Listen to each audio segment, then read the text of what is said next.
Good morning, children. Let's watch the part 2 of which lesson, which story? Princess September.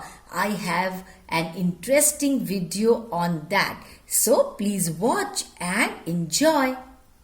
The bird suspected nothing, and he was so surprised when she carried him over to the cage, popped him in, and shut the door on him, that for a moment he could think of nothing to say. But in a moment or two he hopped up to the ivory perch and said, "What is the joke?" "There is no joke," said September, "but some of Mama's cats are prowling about tonight, and I think you're much safer in there." "Well, just for this once I don't mind," said the little bird, "so long as you let me out in the morning." He ate a very good supper and then began to sing. But in the middle of his song he stopped. "I don't know what is the matter with me," he said, "but I don't feel like singing tonight." "Very well," said September. "Go to sleep instead." So he put his head under his wing, and in a minute he was fast asleep. September went to sleep too. But when the dawn broke, she was awakened by the little bird calling her at the top of his voice. "Wake up! Wake up!" he said. "Open the door of this cage and let me out. I want to have a good fly while the dew is still on the ground." "You are much better off where you are," said September. "Let me out! Let me out!" said the little bird, and he tried to slip through the bars of the cage, but of course couldn't. And he beat against the door, but of course he couldn't open it. Then the 8 princesses came in and looked at him. They told September she was very wise to take their advice. They said he would soon get used to the cage and in a few days would quite forget he had ever been free. The little bird said nothing at all while they were there, but as soon as they were gone, he began to cry again. "Let me out! Let me out!" "Don't be such an old silly," said September. "I've put you in the cage because I'm so fond of you. I know what's good for you, much better than you do yourself. Sing me a little song and I'll give you a piece of sugar." But the little bird stood in the corner of his cage, looking out at the blue sky, and never sang a note.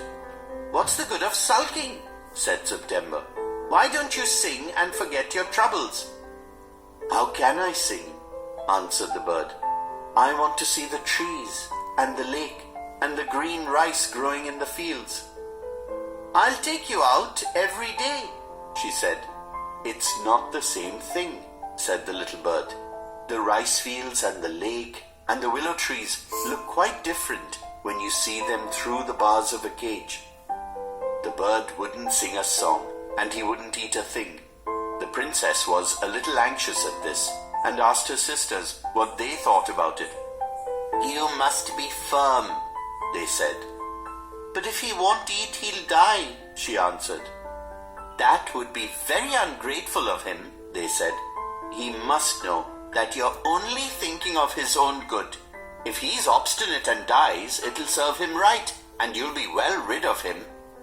September didn't see how that was going to do her very much good, but they were 8 to 1, and all older than she, so she said nothing.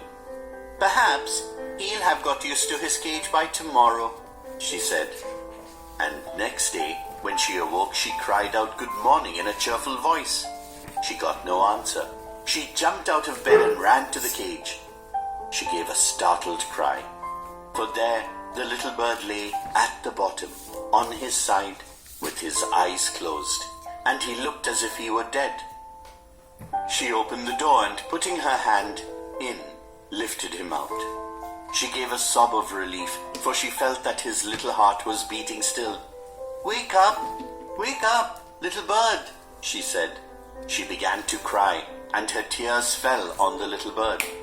He opened his eyes and saw that the bars of the cage were no longer around him. "I cannot sing unless I'm free, and if I cannot sing, I die," he said. The princess gave a great sob. "Then take your freedom," she said. "I shut you in a golden cage because I loved you, and wanted to have you all to myself. But I never knew it would kill you. I love you enough to let you be happy in your own way." She threw open the window and gently placed the little bird on the sill. He shook himself a little. "Come and go as you will, little bird," she said. "I will never put you in a cage any more." "I will come because I love you, little princess," said the bird, "and I will sing you the loveliest songs I know. I shall go far away, but I shall always come back, and I shall never forget you." He gave himself another shake. "Good gracious me, how stiff I am," he exclaimed. Then he opened his wings and flew right away into the blue. But the little princess burst into tears, for it is very difficult to put the happiness of someone you love before your own. And with her little bird far out of sight, she felt all of a sudden very lonely. When her sisters knew what had happened, they mocked her and said that the little bird would never return. But he did, at last, and he sat on September's shoulder and ate out of her hand, and sang her the beautiful songs he had learned while he was flying up and down the fair places of the world. September kept her window open day and night so that the little bird might come into her room whenever he felt inclined. And this was very good for her. So she grew extremely beautiful. And when she was old enough, she married the king of Cambodia and was carried on a white elephant all the way to the city in which the king lived. But her sisters never slept with their windows open, so they grew extremely ugly as well as disagreeable. And when the time came to marry them off, they were given away to the king's counselors with a pound of tea and a Siamese cat. Somerset Maugham, slightly abridged. So children, did you enjoy that video? Princess September Part 2? Yeah, it was a beautiful video. Children, this story has got so many difficult words. So what are you supposed to do? I'll tell you some of the words, but anyway you read, go through the lesson, note down all the difficult words, write down their meanings, read the story with proper understanding. Some of the difficult words for you. Snares. I'll spell it out for you. S-N-A-R-E-S. This is from part 2. Alighted. A-L-I-G-H-T-E-D. So that is alighted. The next word, prowling. P-R-O-W-L-I-N-G. Okay, then what else? Yeah, there's one word, obstinate in the story. Then grateful. So what are you supposed to do? Look up the meanings in the dictionary, write down the meanings and try to make your own sentences. So after you complete reading part 2, what you do, you read both the parts. First part 1, then part 2. So you will understand what exactly happened in the story. Yes, it was a beautiful story. See, children, see, if you are jealous, you know what will be your condition, like the sisters of Princess September. See, Princess September was happier than her sisters.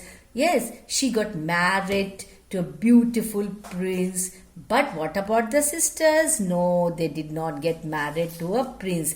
They got married to counselors and they were sent off with just a pound of tea. So who was happier? Princess September. Why? She was not jealous at all. Yes, and she was so fond of birds. So never be jealous, children. That's all. Thank you.